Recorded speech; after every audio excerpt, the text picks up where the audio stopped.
Welcome to Penrose Learning, where we make understanding easy. You begin by confirming your license or subscription is active and signing in as an administrator, because permissions prevent updates otherwise. Once done, make a quick backup of your important files and close every Office app so files aren't locked. This prevents corruption. Next, download the official installer or Open Office's built-in update menu and make sure you have a stable network connection.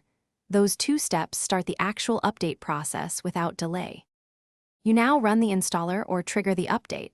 Choose Update if you want to keep your settings, versus Reinstall when you need a clean state.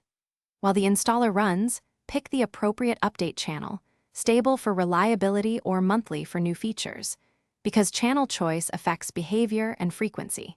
Make sure to disable non-essential add-ins during the process to reduce conflicts and watch for elevation prompts or Windows notifications. Monitor progress and be ready to respond to any dialog boxes that appear. After the update completes, restart the system if prompted, and then open your Office apps to verify the new version and that activation stayed intact. You should test core functions like opening and saving files, templates, macros, and shared collaboration features to confirm everything works. If you encounter problems, roll back the update or perform a clean reinstall. Additionally, clear Office cache and retry the update.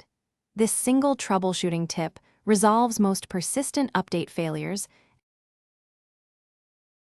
Thanks for watching. If this was helpful, leave a like and consider subscribing. See you next time.